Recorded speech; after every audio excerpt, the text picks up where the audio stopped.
What is going on, my Guardian Gamers? Is I, Birdman, back with another Destiny 2 video. And today I'm going to be doing a top 10 non-subclass specific exotics for Titan. Now, I think Titan's really awesome, the fact that we have so many exotics.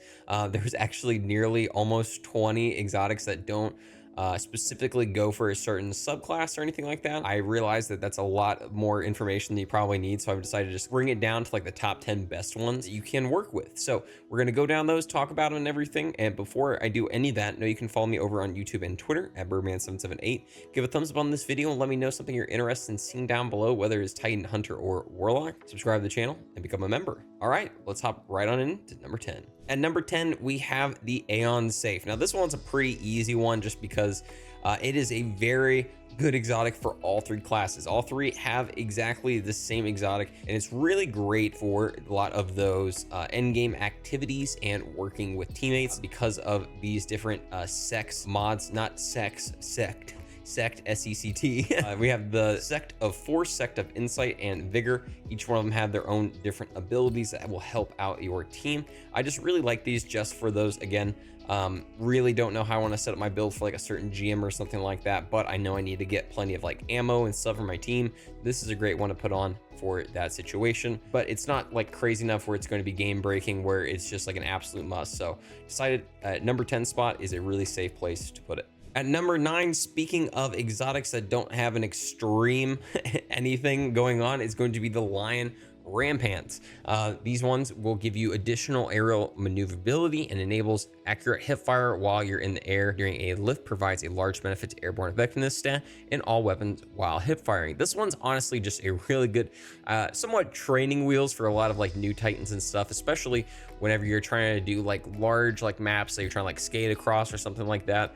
It'll give you that extra little juice to get across it.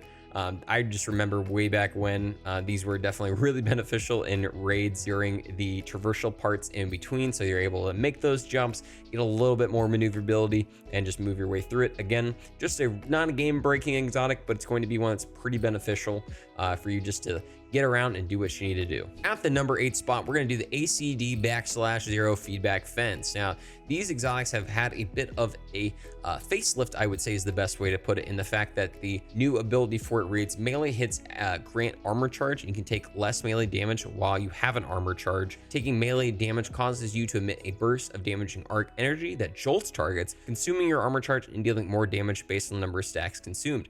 I really like it for that fact that we just have to get melee hits to get armor charges. This is a great one for builds where you're just like looking to have damage reduction too, because all you have to do is just punch somebody and then you can get upwards to 40% damage reduction on whatever build you're using it for. And also just having that built-in just kind of like get away from me effect with the jolt is really freaking nice. I actually like using this on Stasis a lot, just because again, Stasis doesn't have a whole lot of like good damage reduction within it, so you're able to take really good advantage of it with this. So definitely like these. They obviously can be used for any of them, even though they had that jolting effect right there. It isn't like super subclass specific, it just is like, hey, get off me. For our number 7 spot, we're going to go with the Strongholds. Now, this is going to be a controversial one that I think I might get some flack for being so low on the list, if anything. It reads, Clenched Fist, maximize guard stats on your equipped swords. You take reduced damage while blocking with the sword, rapidly damaging targets after blocking shots with the sword grants restoration for a duration determined by the number of shots blocked. This is obviously just a really solid one now, especially with Strand and the fact that Banner of War includes sword effects within it. So you're essentially able to take that Banner of War effect and add restoration with it if you're using this exotic. It is really solid. I've done plenty of endgame builds using this. It is really good. I like it a lot. I have no issue with it. Now, the only thing is, again, it really does force you into using sword play rather than like a rocket, LMG, grenade launcher, anything like that. But at the same time, there's plenty of solid swords within the game that you're able to take huge advantage of this. And again, the fact that we have subclasses that are building into a lot more of that stuff is really freaking nice. I love these. I have no real issue. Again, getting that easy restoration effect is really nice in end game content. At number 6, we have the Severance Enclosure. Now, this one's been always near and dear to my heart, and has essentially only gotten better with time as Buildcraft 3.0 and everything has just been expanded upon within Destiny. It reads, power melee final blows unleash a damaging explosion. Finishers and final blows against more powerful targets increase the radius and damage of the explosion. So essentially, anytime you get a powered melee kill, there's gonna be a big boom. And then whenever that big boom hits somebody else, it's also going to chain off of that and just continue an awesome explosion. Finishers as well. Glad that they added that in there just because of the fact that it's essentially the same effect, and you can take really good advantage of it with certain subclasses like Void, where you have specific things where it's like, hey, do a finisher on this person and you get some extra weakening effect around you. It's a lot of fun, and especially for those subclasses that have ranged melees where you're able to take advantage of that. I've always been a big fan. I really think these are kind of slept on some of the times, but at the same time, really freaking valuable. Now we are in that top 5 spot, and at number 5, we're going to do the Precious Scars. This is an exotic that has had a huge facelift over time.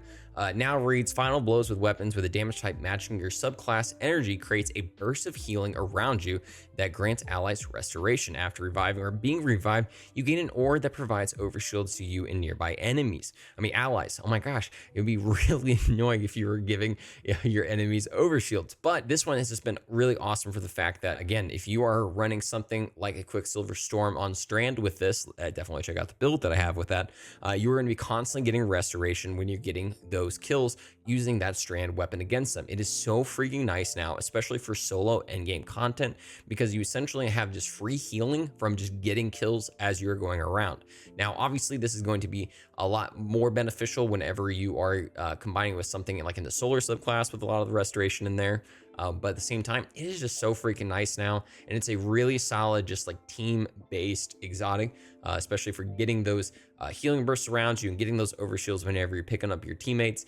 This was something that I really liked way back when, before it even got fixed because of that effect, but obviously it's just gotten better with time. At number 4, we have the Armamentarium. Now, this is a really simple exotic. Gain additional grenade charge. You don't realize how good having that extra grenade really is until you get it, especially in different subclasses nowadays, like stasis, where chucking up a bunch of those crystal walls and everything are able to take huge benefit of that with the current artifact.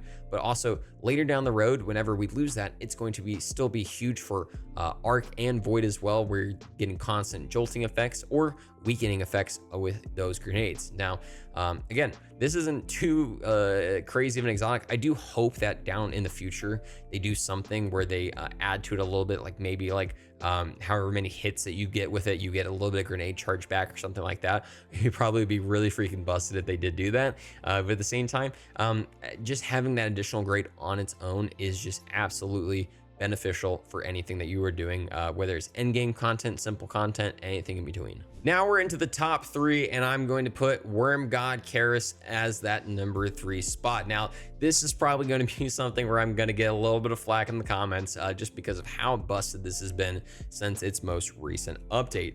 It reads, Burning Fist. Defeating a target with a melee or finisher grants escalating melee damage, which decays over time. Higher levels of Burning Fist grants increased weapon damage. Now, obviously, this is just really freaking nice now, because it's essentially saying, hey, do a lot of damage and you're going to get a lot of damage out of it. It's been really great for a lot of people doing like solo content with bosses and stuff, especially like Warlord's Ruin. I saw like Salted Greppo doing some crazy stuff with this on Strand Titan. So obviously really freaking good. Only reason why it's on that number 3 spot is just because the number 2 spot, I think, is going to just stay more consistent over time. There's like less effects that you have to do involving just like punching things involved in that. At the same time, this exotic is absolutely busted, and I recommend that everyone has a pair of these sitting on their Titan at all times. In that number 2 spot, Heart of Inmost Light, probably one of the most famous Titan exotics ever, and has gone through a lot of changes over time. It reads, Overflowing Light. Using an ability, grenade, melee, or barricade, empowers the other 2 abilities. Empowered means the abilities have faster regen. Melees and grenades do more damage, and barricades have more hit points. Now, reason why I put this over Worm Gods is the fact that I think that this will eventually probably see a retune up over time. It has actually been nerfed, if anything, over time, but it's just always just, even in this current state, stayed consistent. It's a really nice one for any Titan class that you put on, just to have going constantly. Being able to constantly benefit from using your barricade. I notice a lot of people don't use it enough, and just chucking that up, having even stronger defenses with that, and having that feed immediately into your grenade and your melee is really freaking nice. definitely, again, just probably one of the most consistent exotics across the board, and I think everyone should have one on them at all times. And this number one spot is probably not shocking to really anybody ever. Synthoceps, they are just freaking busted, even with their constant tuning that they've done, trying to change them up and everything. I still see dudes constantly running around with Synthoceps on. It reads bionic enhancements. When you're surrounded, gain melee, increased melee and super damage, as well as improved weapon handling and reload speed. Now, it used to give you that extra lunge range and everything, but they took that away for the extra improved handling, reload speed, but it's still super beneficial because one of the weapons you should be constantly using with this is going to be a tractor cannon, and having faster reload speed and handling for that is really freaking nice. But it's the fact that it is consistent with its melee damage and its super damage. If you're using this on Strand or Solar Titan, you are going to be constantly running around punching the crap out of everybody and not really noticing anything from it. It is really freaking great. I have no notes. It is a damn near perfect exotic, and I think it's just really awesome. I'm glad that it's just stayed so consistent over time. So what is your opinion on everything that I ranked here today? I know there's probably some heat in the comments, leaving out a couple things in there. There's a lot of leg exotics that just kind of do nothing really that special. You have to also remember that I'm also focusing a lot of this on PvE rather than PvP. So there's going to be some things just missing out in here, but let me know what you think in the comments down below. Give a like on the video if you agreed with even one of my takes on here. Subscribe and become a member to help out the channel, and just follow me over on YouTube and Twitter at Birdman778. Thank you so much, everybody. Hope you have a great night, day, whatever it may be. Thanks, Grizo.